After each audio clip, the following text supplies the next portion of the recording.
Today we have the absolute privilege to welcome not just one, but two special friends and guests of Overcome, Dr. Lorenzo Cohen and Alison Jefferies.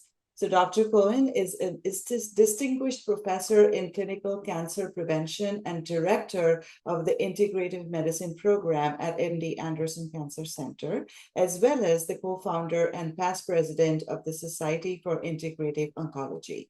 Dr. Cohen leads a team conducting research and delivering clinical care of integrative medicine practices such as meditation, yoga, tai chi, acupuncture, and more, aiming at reducing the negative aspects of cancer treatment and improving quality of life as well as clinical outcomes.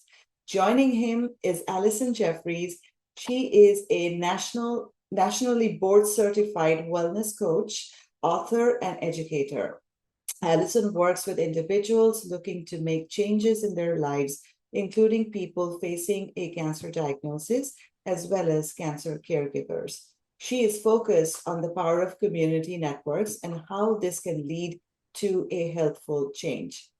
Alison works closely with Dr. Cohen to foster health and wellness in individuals and their communities. And also in real life, they're partners for life as well. So it is our honor and privilege to welcome both of them to this episode of Connect Over Coffee. So join us for the next 45 minutes to an hour as we chat with this dynamic duo about achieving and maintaining physical and mental wellness while overcoming ovarian and gynecologic cancers. And if you have any questions as we go along, please type in the comment sections below and we'll get it addressed post the discussion. So with that, a huge welcome and a warm welcome to you both to this session of Connect Over Coffee. Such an honor to have you both with us.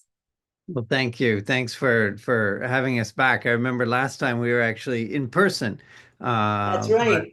we are in different times, and it's great to be able to connect this way too. Thank Yeah. you. So, I have several questions for both of you. So I'll just start with the basic question in terms of, is there such a thing as an anti-cancer living? And so can optimizing nutrition and other lifestyle factors, as you call the mix of six, prevent or delay cancer recurrence? What are your thoughts on that?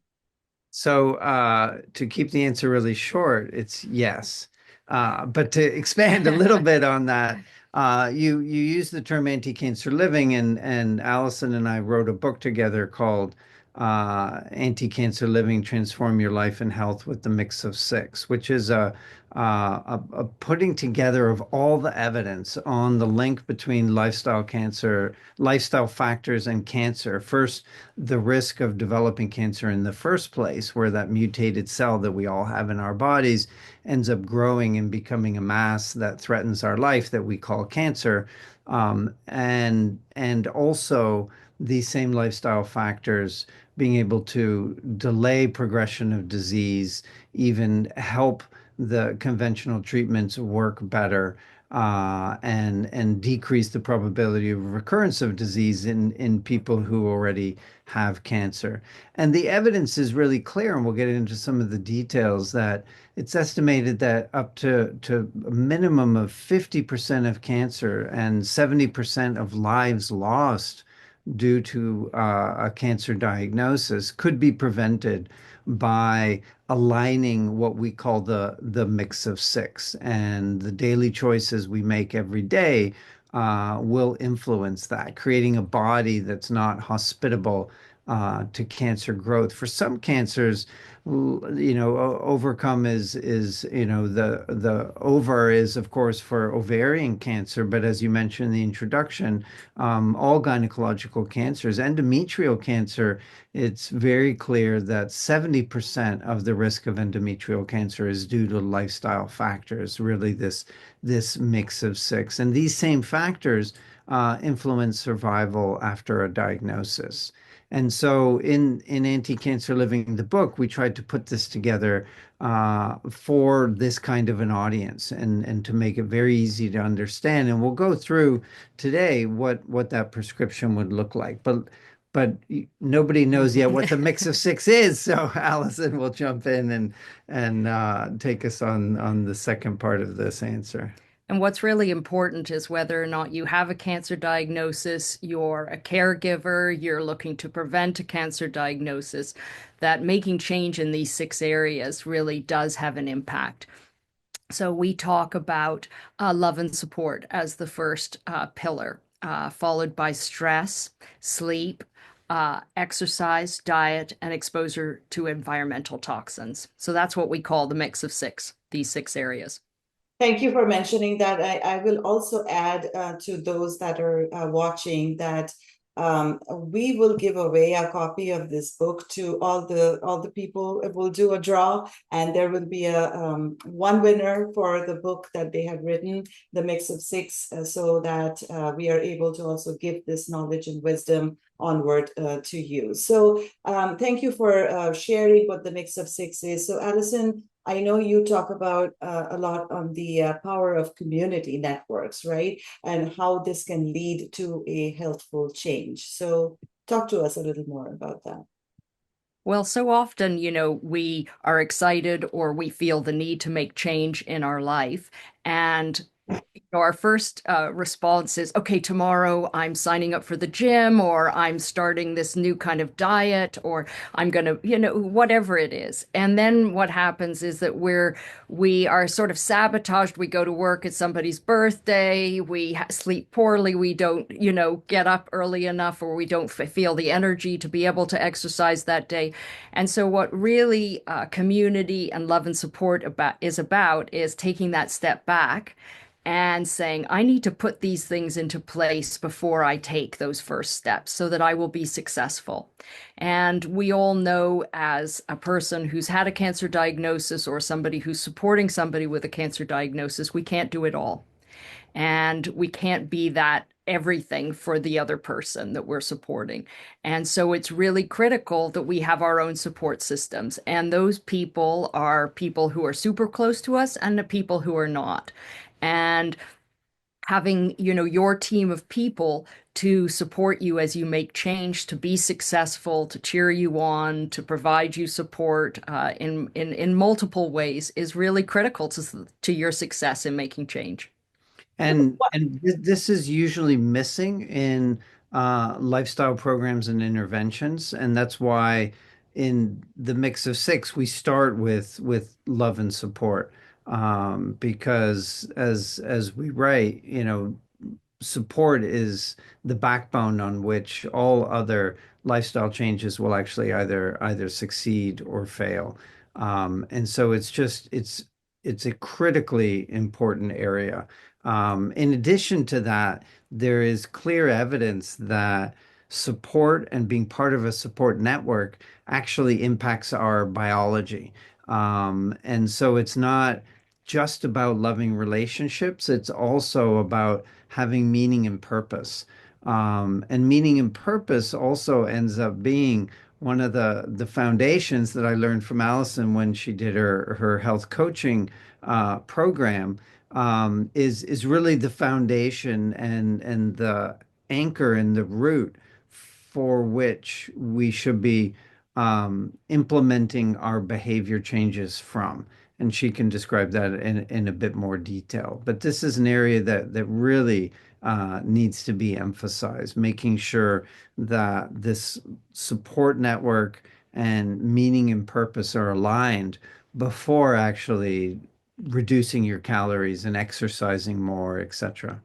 And I was watching this Netflix documentary on the blue zones. I'm not sure you have watched it. So Yes, yes. the power of community, and it is very strong. One of the key elements of longevity. It talked about. So one of the things I was thinking as you were talking is, we talk about support and community, but we also have several overcomers that are doing it on their own, in the sense that they don't have a very solid support network or family. They're going through treatment on their own as they're working and taking care of too many things all at the same time. For someone like that, where support isn't readily available, give us some guidance on where they could seek that community and how they could enrich their souls that way. Yeah.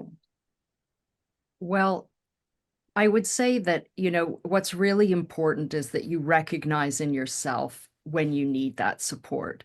And if you recognize that you need it and that you want it, being part of Overcome is a great place to start. And that we really have to look at all areas of our life and think, what would help me?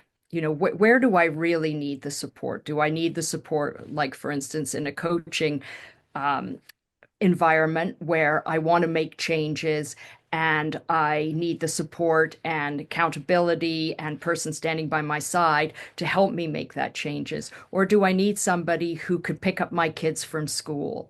And I think that it really helps to kind of really take an honest look at your situation and think, where do I need support? Do I have a close person that I can share my thoughts and feelings with?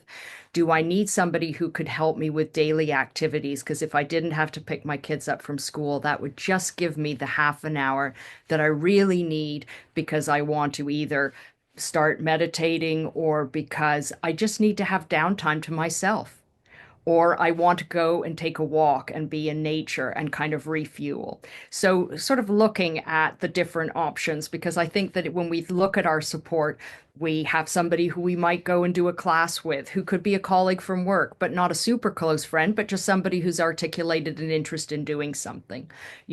I need somebody who's going through the same kind of cancer treatment that I am or has the same kind of cancer diagnosis that I do. And I really want to be able to share one-on-one, what are some of the things that you're doing that you've really found that have helped?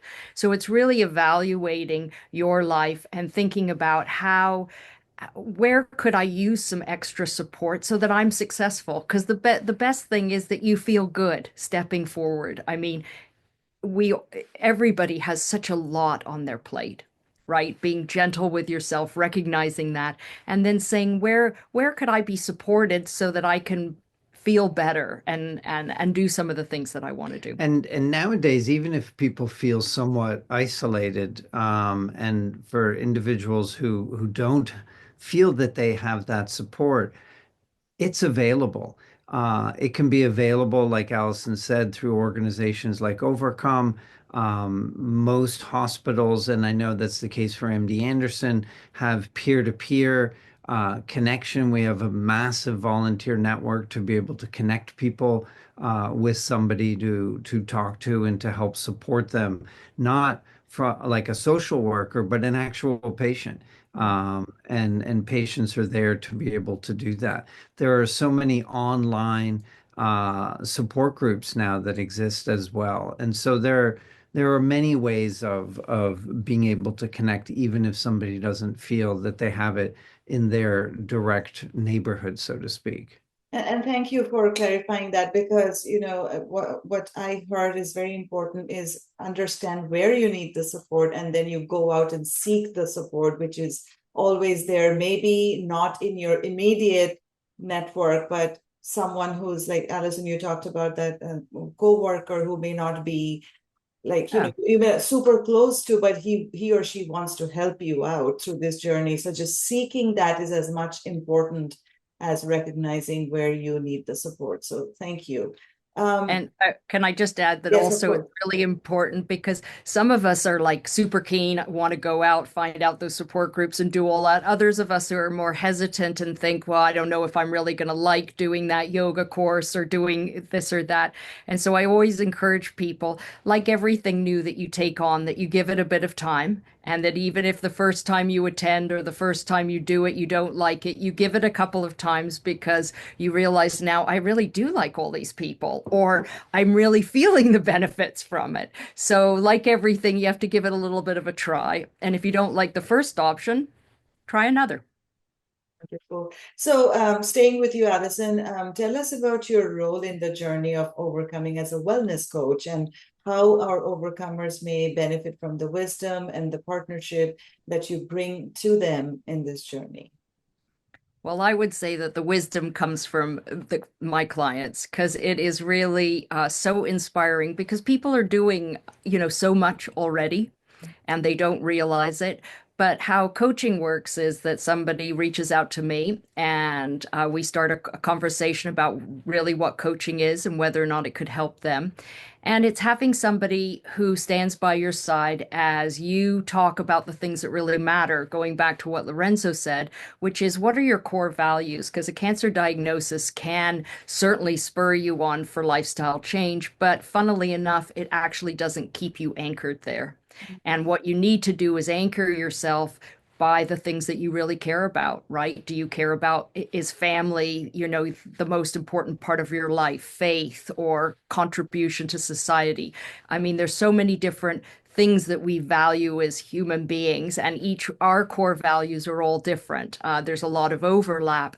And so really the common thing is that I need to identify and realize and recommit to my core values. And so when I feel like I don't know if I want to start an exercise program, but I know it's really important, I look back to those core values and I say, you know what, it aligns with what I really believe and want out of life, and so therefore I'm going to make this a priority and I'm going to help you do that as a coach.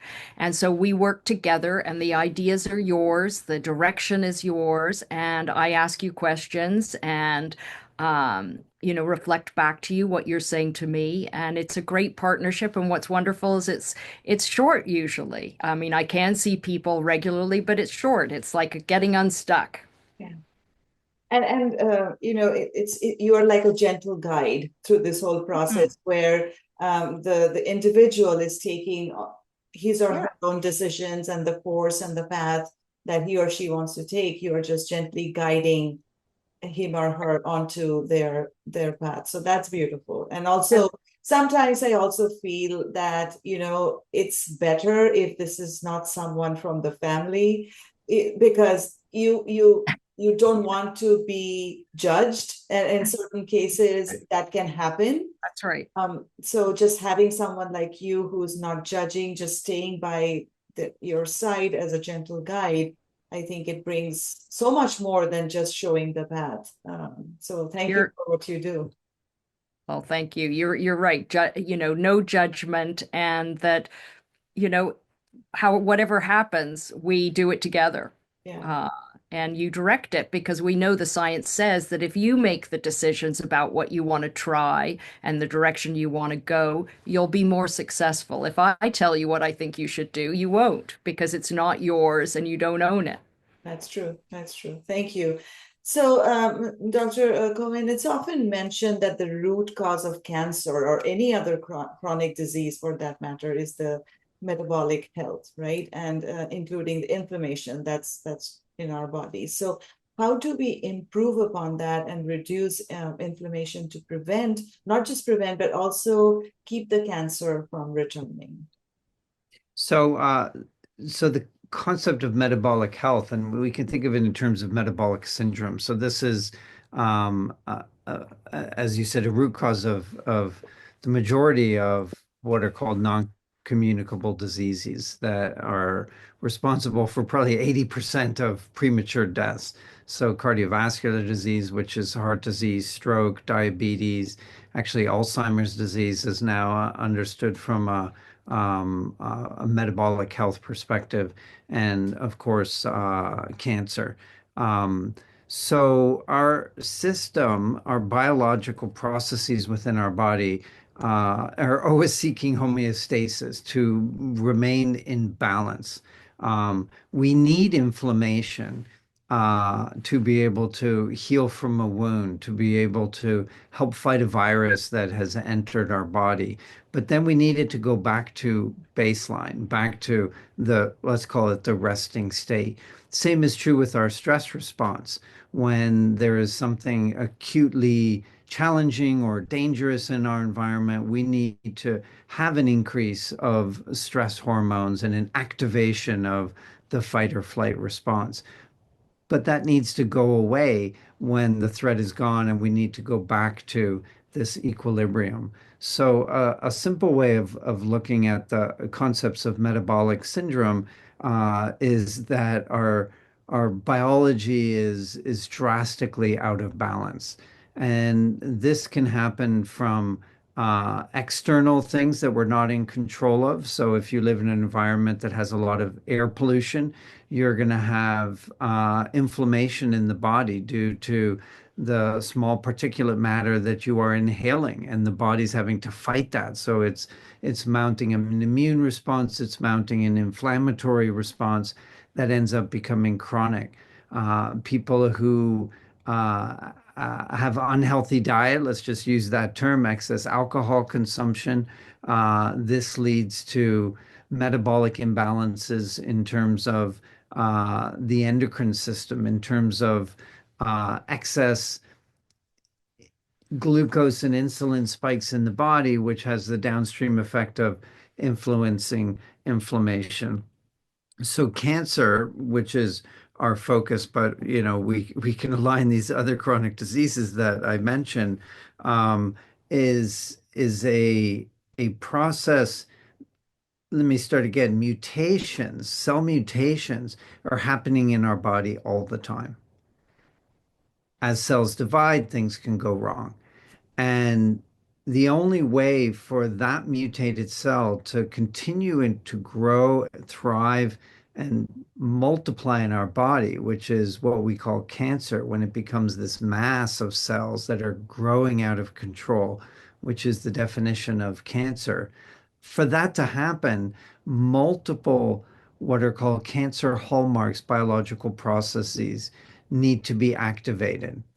And the cancer hallmarks continue to expand, but one of the cancer hallmarks is inflammation. So cancer thrives in an environment where we have inflammation. Avoiding immune destruction. This is another cancer hallmark. It somehow releases proteins. The cancers themselves, these mutated cells, release proteins that create almost like a cloaking device so that the immune system doesn't recognize it. And the advent of immunotherapy allows the immune system to see the cancer and to control it. Cancer cells avoid spontaneous cell death. This is something called apoptosis. And again, processes within these mutated cells um, don't result in spontaneous cell death, which is what should happen naturally. Cancers need excess amount of energy that they, of course, can only get from the host, our bodies. And so they need vast amounts of glucose. And so that's actually how we know of some of the harms of an excess sugar-filled diet loaded with carbohydrates, refined carbohydrates, including, of course, just excess sugar. The PET scan that many patients are familiar with is radio-labeled glucose because the cancer cells absorb that at a higher rate than any other cells in the body. And that is one of the cancer hallmarks. There's a dozen of them, and so we're not going to go into all of them. What's really important to know is that each of the mix of six influence one or more of the cancer hallmarks, and the mix of six factors of diet, exercise, and stress management influence all the cancer hallmarks, all the cancer hallmarks. So somebody who is eating a super unhealthy diet will be creating a body that's hospitable to cancer growth. Somebody who is chronically stressed is activating all these processes that allow that mutated cell to grow. And same with exercise. Now, that doesn't mean that the other three, love and support, sleep, and environmental toxins, don't influence the cancer hallmarks. It's just that they don't influence every single one of them, but they influence probably at least half of them. And so it's just so critical to understand that the mix of six isn't just about feeling better. It's about fueling our body in a way that makes us able to control those mutated cells, those of us with cancer, to be able to control the actual proliferation of the cells that have already formed, and to be able to help treatment work better. Wonderful. And so this is a great segue to my next question, because now we're going to get into a little more in depth about the six elements that we were talking about. So we can start with nutrition. So we know that proper nutrition is critical during and after treatment, and we also understand that there's a lot of protein intake that is necessary. So I have been reading a lot about, this grass-fed animal protein and the essential amino acids they have, and all the high quality sources that they bring, the benefits to the table. Now,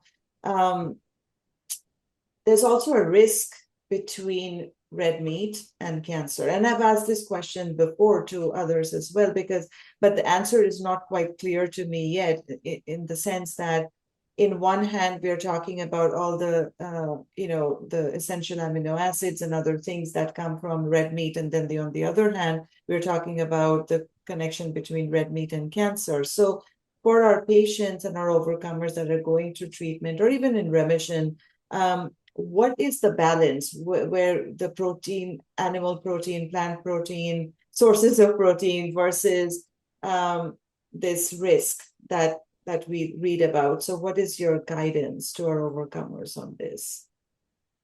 So the area of diet has become overly complicated, and the people overly complicating it are typically people in the diet industry.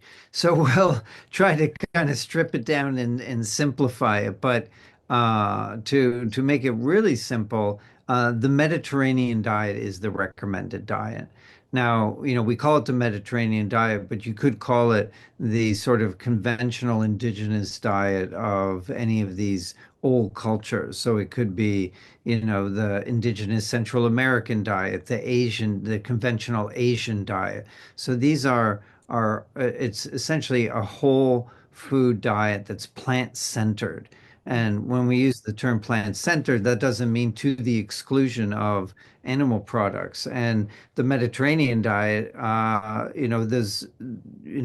from Italy originally and spent a lot of time there. You're hard pressed to find a vegetarian in Italy.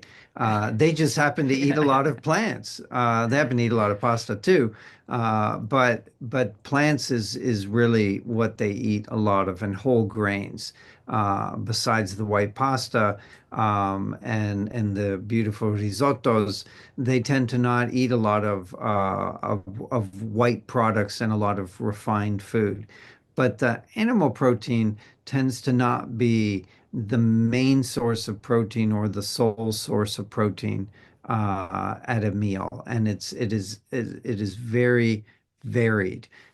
With that said, in particular, when patients are undergoing cancer treatment, they need to have more protein in their diet. And I'll give you the numbers, and people can, jot these down. The average person needs zero point 0.8 grams of protein per kilogram. The patient undergoing cancer treatment needs 1.2 grams of protein per kilogram. So that's, substantially more, but it doesn't need to come just from animal sources. And even within animal sources, there are healthier and less healthy choices that can be made as well. So, some of the options to consider, lean and clean protein that's animal, and obviously, focusing on things like fish, focusing on poultry, but also adding to those things are lentils, beans, all of those proteins. You can get things from Greek yogurt has a lot of protein. Vegetables also have protein as well as grains. And so when you start looking at your whole plate, you actually can increase your protein if you're looking at specific things. Um, I just saw today in the New York Times, they had an article with pictures talking about the different proteins in all of the different kinds of foods. And I thought, well, this is very helpful for people to understand that you're still getting a little bit of protein from something like broccoli, as well as chicken, or however you're getting your protein. The challenge is, cost wise and the health of the animals, right? So, you know, it's important that you get what you need, what your body needs. That's first and foremost. Then looking at the way in which the animals or the vegetables have been raised or grown, and whether or not, you can afford to focus on, practices like grass-fed, organic. All of those kinds of things come second to making sure that your body's getting the proper nutrients and trying to focus on, plant centered. So you don't have to be a vegetarian, you don't have to be a vegan, but there's so many different ways to bring in a vegetarian or even I should say vegan, because vegetarian can be covered in, cream and all kinds of different And highly things. processed And, foods. and highly processed foods. So it's really about focusing what can I bring and how can I cook it really cleanly, to get this protein that I'm looking for. And And from an inflammatory perspective, it's important to pair a protein with the carbohydrate. What we're really seeking in addition to using the term Mediterranean diet is the low glycemic load diet. Mhm. So that doesn't mean you're avoiding uh, grains, which are more pure carbohydrate, but make sure that it's paired with a protein and a lot of fiber, and that'll slow the release of the glucose, which slows the need and the release of the insulin because the spike in insulin leads to inflammation. And so again, it's thinking about balance. And also that these things you've got fiber in many of these things, some of which are protein. So you're kind of doing two things at once, right? You're getting your fibers, you're getting your proteins, and that helps. Well, like eating almonds or walnuts, which are two of the great nuts. Both of them are super high in protein, healthy fats, and fiber. I love all kinds of nuts. I love nuts. I could have them for all meals every day. So just going back to, the risk of, so what I heard you say is a mix of proteins between the plant source and the animal source, or if we can afford it, then the grass-fed, cleaner versions are better than not. But just to talk about the risk of cancer and the red meat. So when they talk about that and their articles are published and we are reading them, is it mostly those not grass-fed red meat, or what kind of red meat are we talking about at that point? Is it just junk red meat, or what is the Well, unfortunately, you're asking questions that at the moment go a bit beyond the science. okay? Um, we go into this in detail and actually have an extensive footnote in the book Anti-Cancer Living that there is some research talking about the carcinogenic nature of red meat, independent of how the animal is raised. And it has to do with heme and the impact of the heme molecules on DNA in our bodies. What hasn't been done, and have wanted to be able to do this kind of a study, is to compare uh, grass-fed, grass-finished beef to animals that were raised in the more conventional industrial farm way. And even in just laboratory studies, seeing if there's a difference. And that research hasn't been done as far as I know. Nobody's really looked at that. There is some evidence to say that the cows that are raised in the conventional manner have very high levels of omega-6 fatty acid at the time that they're killed and processed for eating, and no omega-3s. And omega-3s are the anti-inflammatory fatty acid. Omega-6 is inflammatory. And that a grass-fed, grass-finished cow has more of a balance. So you would be getting omega-3s, anti-inflammatory, that you get from fish, but you can get it from fish. So better to try and avoid the red meat. Where there's the strongest connection between red meat consumption and cancer is actually in colorectal cancer. So less so in the gynecological cancers. But if, red meat, and, we're speaking perhaps half the audience is from Texas, if not more. And I know, we don't want to come between Texans and their beef. But view it as a condiment, treat beef the way the Japanese would, which is, two or three small little pieces. And so you're getting some of the nutritional value from the beef and trying to reduce the carcinogenic issues when you eat that, 1 pound steak.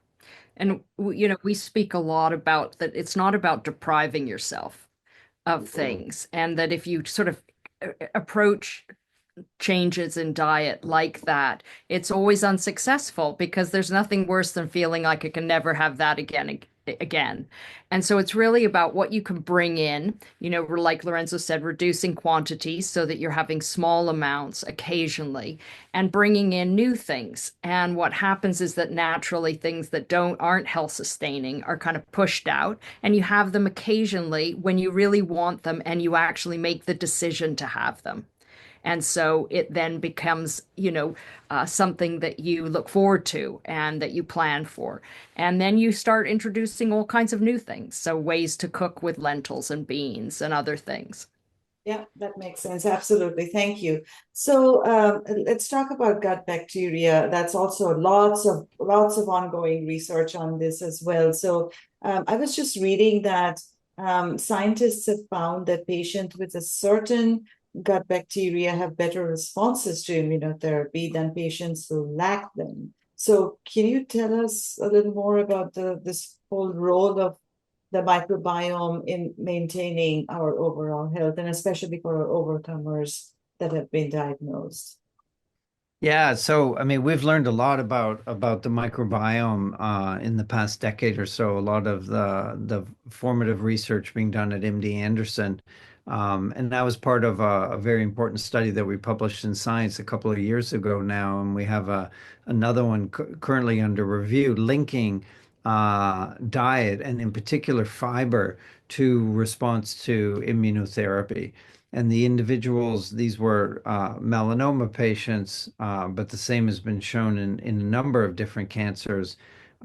Patients who have sufficient amount of fiber in their daily diet have a higher probability of responding to immunotherapy. They have a lower chance of immunotherapy related toxicities, which you want to avoid because if the toxicities are too high, of course, you have the side effect, but they'll have to stop giving you the immunotherapy, which of course is there for the curative intent. There is also a link now between the health of the microbiome and stem cell transplant success and side effects and response to other types of chemotherapies. And where the evidence is unknown is what are the exact species that we need in our gut. And the research that's actually tried to look at supplementation and even fecal microbiome transplant, and that's a fancy word for a poop pill, which is it's not literally that, but they are taking actually the microbiome of a quote unquote healthy individual that has all of these healthy bacteria, cleaning out, all the toxins that have to connected with the feces, and creating a pill of all these bacteria. Even that, which is the most diverse and rich, let's call it supplement, has had mixed success. And where the evidence is really strong, and this is the paper that we have under review now at Science, is eating a plant-centered diet that's high in soluble fibers. And where do soluble fibers come from? The only place they come from is plants. And when I say the word plants, I'm talking in general, right? About seeds and grains and of course vegetables and fruits. That's where fiber comes from. And the bacteria that is in our gut that thrives on these healthy fibers are the healthy bacteria and create a bacterial signature, let's call it, that is responsive to immunotherapy and helping to control cancer. The unhealthy bacteria that we have in our gut that we're trying to overpopulate with the healthy bacteria, uh, the unhealthy bacteria thrives on a ultra processed food diet. It thrives on red meat. It thrives on excess sugar and carbohydrates and unhealthy fats. So again, it's as Allison was saying, you're not going to stop eating ultra processed food necessarily 100%, but just have it be a little portion so that those bacteria don't get a chance to thrive. And the last comment I'll make about this has to do with probiotics, because Yes. there's no question that somebody's thinking, oh, well, I can make my gut healthy with a probiotic. We thought that as well, and we're hoping for that, but the research to date is showing that that could actually be harmful. Oh, And in the study that we published in 2021 in Science, we showed that patients who took an over-the-counter probiotic actually had worse response, worse survival, and regardless of their fiber content in their diet. And we recapitulated all of that in animal models. And what we were able to show, both in the human cohort and in the animals, that taking a probiotic that is a combination of healthy bacteria leads to a decrease in gut microbiome biodiversity. And that's because you're having too much of a few things. So we need literally more than 100 different healthy bacteria in our gut and unique bacteria. But what you get from even the best, most diverse probiotic supplement over the counter is probably five, maybe six. And some will say 15, but if you look closely at the label, it's lactobacillus yes, and then five different kinds of yes. lactobacillus, bifidobacteria, five different kinds of bifido. But we need much more variety. And so those are healthy, and those are part of a healthy microbiome signature, but they'll end up crowding out all the other ones that we need as well. And the good news is, just to add Yeah. one more sentence to this, is that you can actually change your That was microbiome going to be my question. Yes, in yes. as little as, well, it's for sure 2 weeks, Yeah. and it could be less. So every single thing that you start putting into your body that supports it actually makes a change. Yeah, and it doesn't have to be that complicated. So a study that was published by the MD Anderson team just a couple of years ago had colorectal cancer patients add 1 cup of canned kidney beans to your diet per day. That's it. For 8 weeks, slowly ramp up, and it's super important to, when you're increasing fiber in your diet, to make sure you're consuming more water than you think you need, because you want to keep things moving and not get stopped up, or the opposite. So you need to do it slowly. But within 8 weeks of just adding kidney beans to the diet, they totally transformed the health of the microbiome to a signature of an anti-cancer microbiome signature. The flip side is within 4 weeks of having stopped taking these Go back. extra Yeah. kidney beans, it went back. So it is something that can change quickly and that needs to be maintained. That is fascinating. And so there's just one question that from what I understood, you're saying is probiotics is not always your best friend, and fiber is what I heard. And so the one question that I have is there an upper limit to how much fiber you can have, or is it you can just go crazy with any and every good source of fiber that you can get in a day?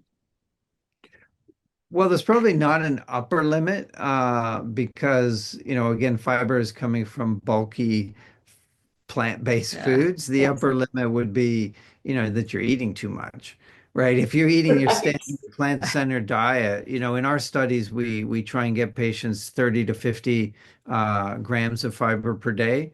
And you can, on the internet, you can look at, the fiber content of all these different foods and kind of map out what that would look like. It, it's a fair amount of fiber.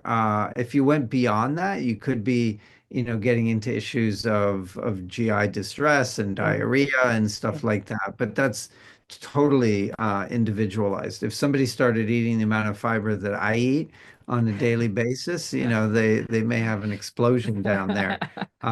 So it's something that you need to do slowly. Don't rush into Yes. a high fiber diet. So that's very important. Go slowly as you're increasing fiber, and 30 to 50 grams could be your starting benchmark, and then you go to Dr. Lorenzo level after you have reached the 50. I get it. Okay, thank you. So now we talked about nutrition and gut microbiome, and let's go to exercise and stress management and all that. So thoughts on yoga or any other forms of stress management for our overcomers? And I know, Dr. Cohen, you have been involved in a study for yoga therapy for gynecology cancer patients. So talk to us a little bit about that as well. Well, let me set the stage first for why it's so important. Yes. Because, we tend to shortchange the importance of stress and the harms of stress and the importance of stress management. So as I mentioned earlier, chronic stress will actually activate all the cancer hallmarks. So from a biological perspective, it's just so critical. From a being successful in the other areas of the mix of six, it is also critical. As we say in anti-cancer living, stress is the saboteur of all healthy behavior change intentions. And everyone who's tried to make behavior change knows that chronic stress will disrupt your sleep. It'll throw you off of wanting to exercise. There's evidence to say that chronic stress will actually change how you metabolize food. So even if you're eating a healthy diet, the stress hormones that are being flooded in your body due to your chronic stress will decrease the nutritional value of that food. And when it comes to gynecological cancers, in particular ovarian cancer, you can Google the name Dr. Anil Sood, Sood, and the evidence there is frighteningly overwhelming that chronic stress leads to progression of ovarian cancer. Now, with that said, I don't want people to freak out and say, "Well, I have stress in my life. I'm causing my cancer to grow." It's kind of a message that this is really important, and it is something that is in our control. And how we know that chronic stress leads to progression of disease, one is from human cohorts, but that's very hard to control. But the animal research that Dr. Sood did, and all the way down to blocking the effects of stress hormone, clearly showed that the hormones, and in particular norepinephrine, that is flooded in our body when we're experiencing chronic stress, gets into the tumor microenvironment, activates the cancer hallmarks, and allows the cancer to grow and to thrive. And so that's the bad news. The good news, of course, is that there are so many different ways that we can manage stress in our lives, from the gold standard conventional cognitive behavioral therapy to things like yoga, meditation, tai chi, qigong, other forms of relaxation that we know deactivate the stress response. But the challenge with all of these, including something like cognitive behavioral therapy, is it's something that you need to practice every day, and ideally to take proverbially out of the yoga studio, off of the yoga mat, and into your everyday life. Wonderful. I was just going to say that this Yes. is the opportunity to bring your team together, find out where your supports are to try and take on one of these mind-body practices. Because for most of us, we haven't been raised with these traditions in our homes. And so we need support to learn about them and to, establish practices. But you can do it with your family. We started meditating with our family when our kids were young, every day before school. The kids would pick a guided meditation. We would sit down together and meditate before school. So there's lots of different ways that you can bring this into your family as well. All taking yoga classes, which is what we did as a family as well, to try and, bring these tools to our kids or our grandkids, as well as helping us, be accountable and establish practices.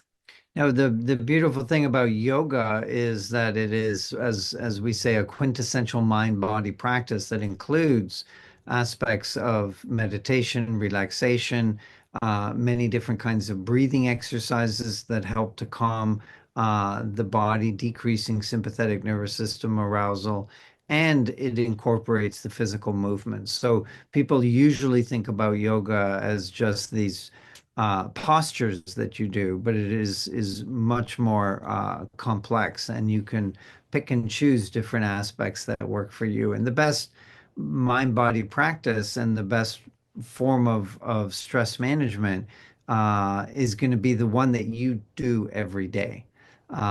There's not one that's better than another. It's whatever's going to work for you, and that you make it part of your daily routine. And just two comments on what you said. First, Alison, gold medal to you for having three kids sit down and do meditation before school. I don't know how you had that happen. And the other thing I was thinking that, when you talked about the breathing practices like pranayama or other things, that, these things are also readily available on YouTube and things like that. Even you can just have 10 minutes of your day and just to dedicate to that. There are so many resources now available, like Dr. Cohen mentioned, that we can readily use for so. But the first thing, and I think I'll go back to what you said, Alison, is the intention needs to come from you, that this is something I want to pursue, and then you will find a way to make this happen, basically. Slowly over Yeah. time, Yeah. right? Like I'm not starting tomorrow to meditate for, 10 minutes or 30 minutes. It's a process. Yes. Even if just start with 1 minute a day and then build up. Yeah. That's Yeah. right. Yeah. Thank That's you. right. So just staying on exercise a little bit. I know we talked about yoga and other forms of gentle exercises for patients with ovarian cancer or other kinds of gynecologic cancers. What are in your opinion, the best forms of exercises that they could do, and what kind of effects you think it really, like, evidence-based, that it could have on their physiological and mental health if they were to pursue? So I'll start, and then Allison will sort of describe the prescription. But it's the evidence there again is really clear that being active, which includes just sitting less, so reducing sedentary behavior and moving more, um, deactivates all the cancer hallmarks, leads to a stronger immune system, decreases inflammation, has an impact on the side effects of cancer treatments. So not only will you reduce your risk of developing cancer, you'll improve your disease-related outcomes. You'll also go through treatment a lot smoother. It decreases anxiety, depression, improves sleep, decreases the side effects of chemotherapy, in particular, counteracts cancer-related fatigue and chemotherapy-induced chemobrain problems with cognitive functioning. So exercise is just so critical to just start moving more and sitting less. And as far as thinking about it, based on your cancer type, Obviously, you need to just work with where your body is and what it's able to do. But I often we often talk about it that you have less sedentary behavior. So can you stand up more? Can you move around the house more? Right? You have the cardiovascular element, which is getting my heart rate up. So, can I walk around the block, or am I not ready for that? And I could just walk down the driveway or, out onto the street and back. So, you've got cardio, you've got weight training. So, are you lifting weights, which builds muscle mass, which helps your body in multiple different ways, Or any kind of resistance training. which can be done seated, so that I'm going to first just have some small weights or tin cans as I'm watching television, and I'm going to start with my arms, right? So any place that you can start works based on where you are. Also, consulting with at your cancer hospital, right? There are going to be programs that are geared around movement and exercise for your particular cancer type. Um, and then balance and flexibility. So stretching, even those small movements really help get your body moving so that then you're able to, take that step and walk around the block. And so we're not talking about going to the gym and running a marathon or any of that kind of thing. So in thinking about exercise, you've got how much am I sitting? You've got, what kind of resistance training can I do? It doesn't cost a lot of money. I do encourage that if you want to take on weight training, that you have a few sessions with a trainer of some sort or in a class so that you could get advice and you don't hurt yourself by doing exercises. And even just using resistance bands, and there just happened to be one on the doorknob. And like you said, YouTube has tons of different things. Anytime that you feel resistance that doesn't feel right when you're doing an exercise, you stop. If you're working with somebody, you say, this is hurting, or I'm not feeling right with this. What other exercise could I do? So it's really just looking at those kind of four categories and thinking, what could I do in one? What would I be willing to change in one of those areas? And that all of that supports. And any movement that you're doing is going to support your health.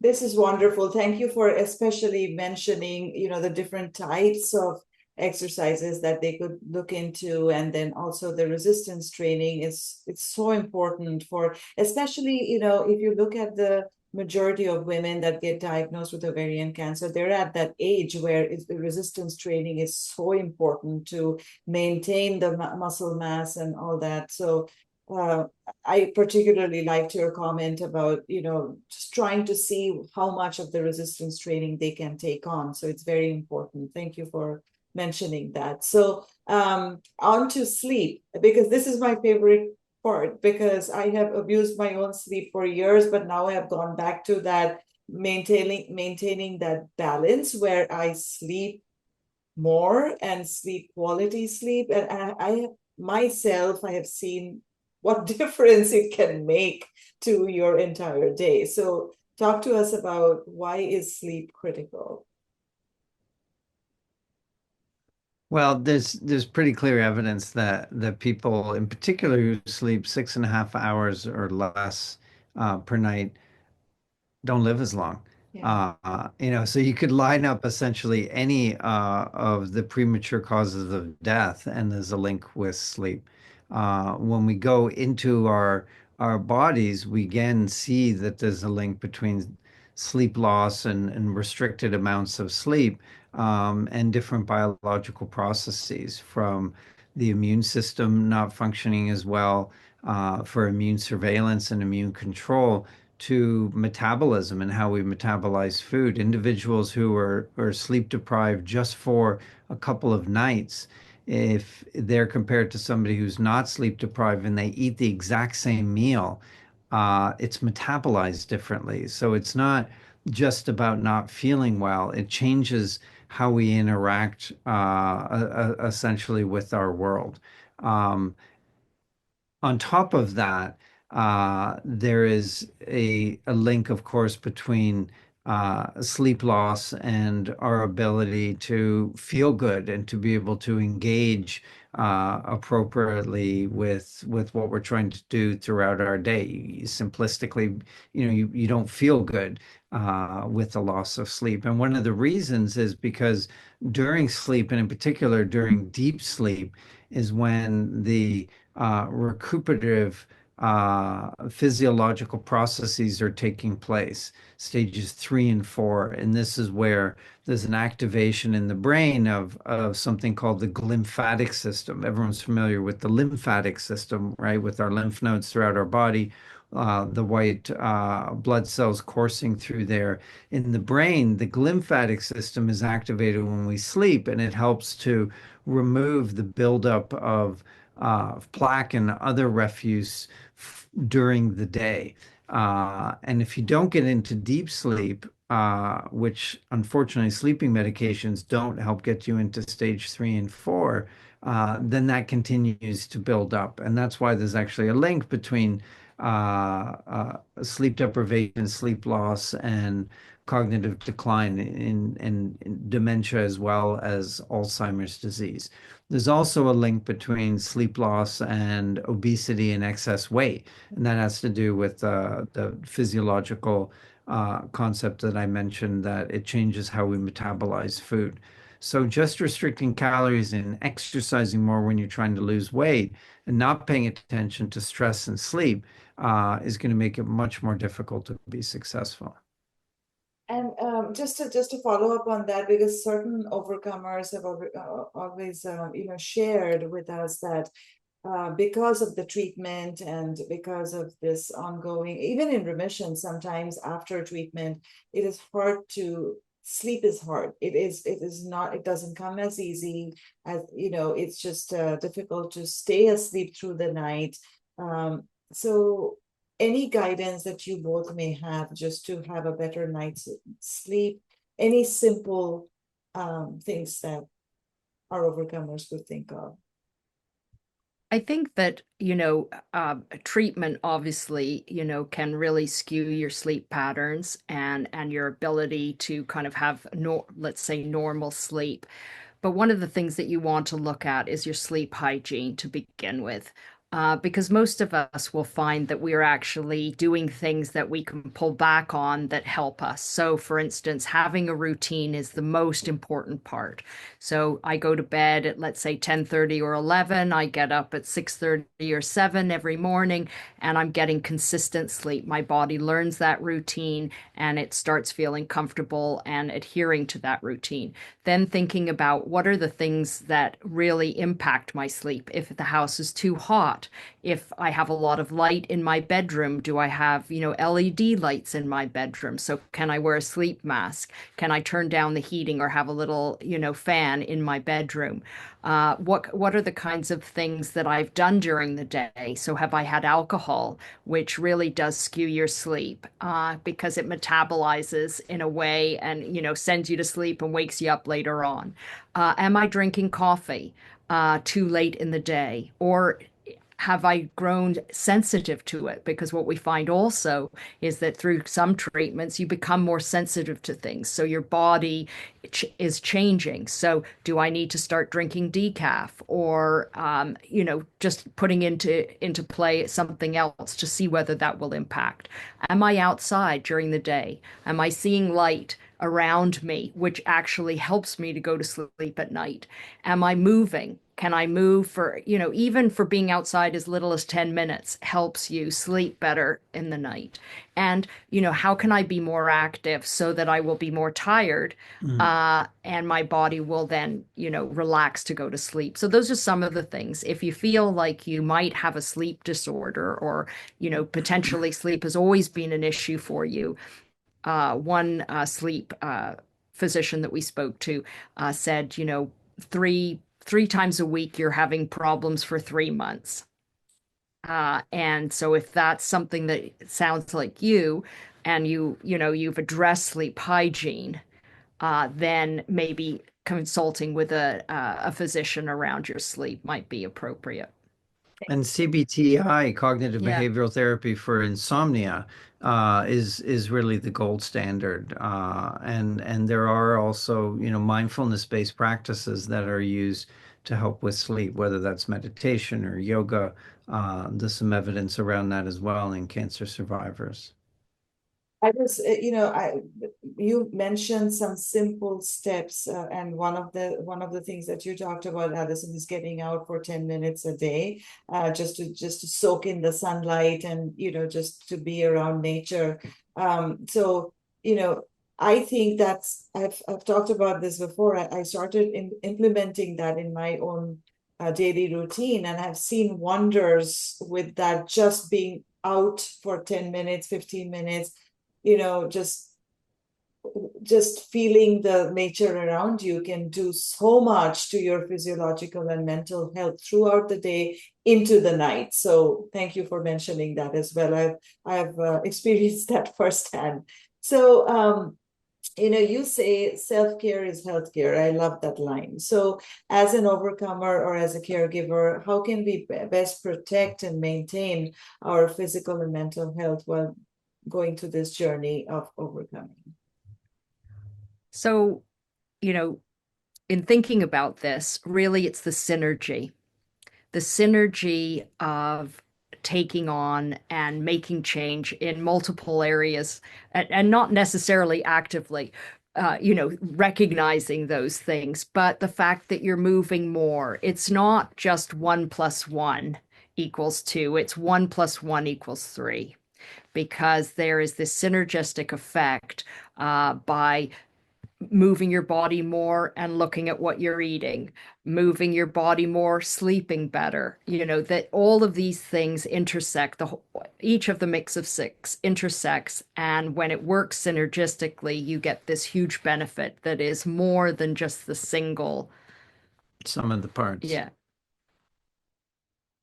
Thank you. And so, speaking of all of these mix of six, right? So if we were to design a day for our overcomers in terms of food, their water intake, sunlight exposure, green space, exercise, sleep, all of the great things that we just talked about, if you were to design a day where we optimize each of these mix of six, how would you design that day? Well, I think that we would each have a different day, because we're all, unique and have individual likes and dislikes.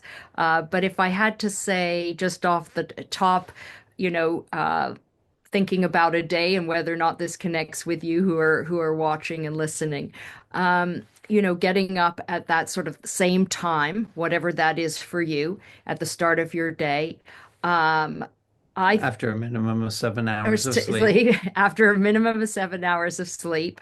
Drinking a glass of water to start your day is always great. Moving maybe to green tea, having a breakfast that's maybe oatmeal, if you wanted to add nuts and berries, um, Greek yogurt, which is heavy in protein. So you might do that. For me, I like to exercise cardiovascularly in the morning, and Lorenzo likes to do it in the afternoon. And so I would go to, do what I do, which is either, walk in my neighborhood or do a program that I have on the television. And so that's 30 minutes is all I give that. Um, then, I'm at my desk and I'm working, standing too, ideal right? to have a standing desk as well as sitting. And you can buy those for $30 on Amazon for your computer to set, or you can use your ironing board, which allows you to have a full table, if don't want to invest. Um, then for lunch, we do this cold slaw thing. I know we've talked about this before, where we have cold slaw that we make and we keep in glass containers in the fridge. I take a handful of that. I add nuts, maybe a can of beans, or, a clean protein, like if I wanted to have chicken or tofu, lentils, and I sort of make a big bowl of that, and that is my lunch with water. And the key to that is it was prepared ahead of time. So like on a Yes. Sunday or when, you have some extra time, you just make things in bulk that are going to last in the refrigerator. And that would include brown rice or quinoa, Yeah. oatmeal breakfast that you can prepare a number of servings so that it's not, a daily investment of time. We soak the chia seeds the night before, Yeah, Yeah. exactly. And then we have it for breakfast with nuts and fruits and other things. So it's delicious. It's the key is that, while you're watching TV, you clean the Brussels sprouts and Right. they're all prepped and ready and in the fridge because when you come home from work or you finish the day, you're too tired to really, put in a lot of effort and you may have kids and other things going on. So that's important. So then, are you taking a walk at lunch, right? Do you walk around your block or around your building? Do you get outside like you're talking about and being in the sunshine? If you have a pet, it really helps, which we do. So we're walking our dog, and you It's can have meetings on the phone at the same time, exactly. putting those things together. Um, where do you put your mind body practice in here, right? Is this something that you would do before dinner, right? Or have you not done your like a cardio exercise, but you've done yoga first thing in the morning with a program online, or you've gone to a class? And one of our colleagues says the ideal with the mind body practice, even if it's short, is to bookend your day with it. So you Yeah, start with and you literally have your, whether that's a meditation pillow or a chair or even just lying in bed, you take the first 10 minutes and do diaphragmatic breathing or your mindfulness meditation and end your day in that way as well. So I two clients each do it differently. One is that before she gets out of bed, she does a 10-minute meditation, and that's how she starts her day. Another client, has breakfast, gets ready for the work day, and just prior to the work day, sits down in his office space in a sort of a small section and meditates. Not with guided meditation, but with something just silence. So, each person has to find the right thing. But both of them are actually looking at bookending because you realize how valuable that is. As far as water goes, the best way to know how much water to drink is to look at the color of your urine and that you really want to keep it a very light yellow. And then you know that you are hydrating appropriately. And that's the best gauge to evaluate whether or not you're hydrating enough. Um, And the recommendation there is, on average, it's eight ounce glasses of water per day or liquid per day. And although, green tea and coffee somewhat count because it's mainly water, they're also diuretics, so they're going to dehydrate you a bit because of the caffeine. And in addition to the color of the urine is just having a water bottle that you fill and you start to measure, how much you're consuming across the course of the day. Um, and the other gauge is that you're having to go to the bathroom, every hour, hour and a half. And when I've shared that with, in particular, my late parents, they're like, "Oh, that's too much to have to go to the bathroom every." And it's like, "What are you talking about?" I mean, this is a way to keep the body healthy and things flowing, so to speak. And so, yeah, hydration is really, really critical. I agree with you on that because I feel like the 8 cups of water can be a standard, but it's not the same for everyone. that's Someone That's right. right. who's doing a lot of exercising, strength training, lots of fiber eating, as you mentioned, Dr. Cohen. For those That's right. people, I think the water, like the best gauge is how you see your urine output to tell you whether or not you're hydrating adequately. I like that recommendation a lot. So thank you. Anything else that you would like to add to? Uh, The day. just the day. I mean, weight training would be something you might do twice a week, right? And so Mhm. maybe you do it with a friend. I do it with somebody, and it really helps and it cuts down the cost, Yeah. and it allows me to be accountable and to show up. I will also recommend that a wonderful way to kind of bring your system, you eat your meal and then can you take a 10-minute walk? Because as little as a 10-minute walk helps to even out your glycemic load That's right. and your body metabolize the food so that if you can eat, clean up, and take the dog out, or with your partner, your kids, or by yourself, just that small action really helps. and it helps with sleep. I will also add to that because I do that every night, like 20 minutes after dinner. I go out with my younger son. I will just add to what you said. Other than the physiological, it's also very mentally fulfilling to be able to go out and have that conversation about how was your day, what are some of the things you did. It's also a bonding experience between family members, I feel. So that's something That's that beautiful. yeah, so that helps, just not the physiological, but also it fills your heart with, some good Yeah. talk, good relationship in building. So that's important too. So we have talked about so much, and I am just in awe of all the knowledge and the wisdom that you have shared with us today. But there must be something that I have missed asking in the plethora of questions I've had. So what have I missed asking you that you would like to share? Well, a whole other pillar, which we won't get into, and this will force you to have us back on again. Yes. But it's the environment pillar, and actually embedded within the environment pillar is how we interact with social Mm, media as one example. And so the way you Yeah. must end your day is a minimum, ideally, of 30 minutes of no screen time prior to putting your head on the pillow and turning the light out. And that includes television, that includes doomsday scrolling on your different apps.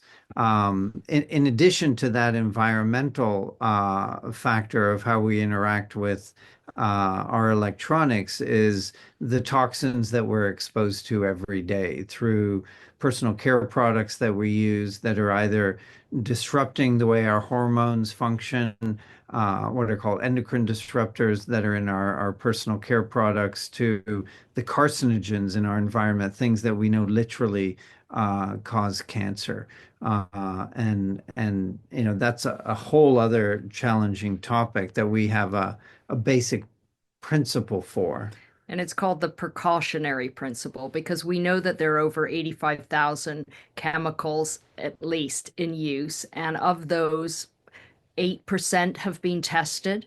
And what happens is that we kind of have this assumption that we're being looked after by companies and by government, etc. And that's actually not the case for the most part. So we really need to, in approaching our use of products in our home, on our bodies, we need to do what's called the precautionary principle, which is that we only use things that we know have been evaluated or are considered safe. And safe is such a word that is everywhere. Non-toxic is everywhere. And what you really need to do is go to the Environmental Working Group.org, which is ewg.org, and they are the gold standard for evaluating different products you want to put on your body, the personal care products. And And really cleaning products as well. cleaning products in your house. So you can do top of your head to the tip of your toes, go through each, thinking about each room. It's not that you have to throw out everything and start again. It's really that you just think, when I'm replacing this item that I've been using, I'm going to look using they have scans, so you can scan the barcode on different apps and assess what kinds of chemicals are in use, and then evaluate if you want to buy it. So Clearia, Yucca, Think Dirty Shop Clean. Environmental Working Group, though, is the gold standard, and they actually have links now on Amazon. Clearia and Environmental Working Group have links so that if you're searching for something, you can see what they recommend. And so it's just proceeding with caution, and choosing products that have less ingredients than more. You don't need to get a PhD in this. It's so complicated and all consuming, but just starting, one thing at a time, and thinking about your kids in your house, like teenage girls, over 160 chemical exposures a day because of the number of products that they're using. And so, even something like Sephora has, a green certification. You want to keep checking that against things like EWG, but you know that at least they've done the first rung of evaluating a product and getting rid of some of the toxins that we know are harmful. This is critically important, and this I agree with Dr. Cohen that this should be an episode by itself where we talk about all these, because I have personal experience in that, because I was going through the protein powders, the plant-based protein powders that are available on the shelves, and I saw like so many like carcinogens that could like elements that are being used. I went to the EWG group to figure out which of the protein powders are actually good. And I was so surprised to see only one or two, and majority of the organic even protein powders that are on the shelves are actually not safe. And so that was eye-opening to me. Even like dark chocolate, 100% dark chocolate, the cadmium that they use, not really good Right. for you. So there's so much to look into. So thank you for bringing this up. This is definitely a very critical thing that we tend to overlook, but that can have so much impact on our mind, body, the whole thing. So yeah. And in our book Anti-Cancer Living, there's a whole appendix that lists all the different types of carcinogens and endocrine disruptors that you can look for ingredients and then try and avoid them. Oh, that's very useful. Thank you so much, Dr. Cohen, for mentioning that. I'll be definitely looking at the appendix section. So this has been such an amazing discussion and conversation. I mean, it's just been like amazing amount of information that you both have knowledge and information that we both have shared. So in closing, with all these new and exciting advances happening in the field of not just treatments, but also all these integrative lifestyle treatments that are coming to fruition after these many years of research. What is your positive message to our overcomers on how to best optimize their lifestyle and in preventing as well as overcoming ovarian cancer? Well, I would say, that there's no other time really in the history of medicine that we do have this knowledge base that the choices we make and how we navigate our world is is powerful and influential over risk of cancer and improving our outcomes. The historical notion that, just look to the medical world and they'll take care of me. Yes, we need to look to the medical world to take care of us, but we have so much more control than we think we do over something like cancer. Now, something like heart disease, people have kind of always known that is a lifestyle disease by and large. But we now know cancer is as well, and so that provides a lot of hope and a lot of control. And I would say that, be really gentle with yourself and leave behind blame, shame, guilt, any of that sort of stuff, because that's not productive for where we are right now in this moment. And we can never know where things have come from, what our cancer was a result of. And you're already doing so much towards taking these steps to a healthier life, and recognizing that, and then setting really small goals, because it's like the pebble in the pond, right? It radiates out and affects every area. So we look forward to, cheering you on and being here to answer questions for the powerful work that you're already doing and what's to come. And thank you so much for that beautiful closing, because, oftentimes our overcomers will tell us that, we led a very healthy lifestyle, or I was very active, I was a runner, I was this or that, I always ate well, so I don't understand how I got cancer, right? So it's not often, yes, there are lifestyle factors, and yes, there are things that we could control, but in many, many, many cases, there are things that we cannot control. But to your point, Right. when we get the diagnosis, but to your That's right. point, after the diagnosis, there are Yeah. things we can do to minimize, optimize, and to just, have a better progression to a life with a cure, right? So that's And it's also just about also feeling better, yes, right? So, there's no question. The only thing we can guarantee you in leading the mix of six isn't necessarily longer life, although the probability will be higher, right? It's all about risk reduction. yes.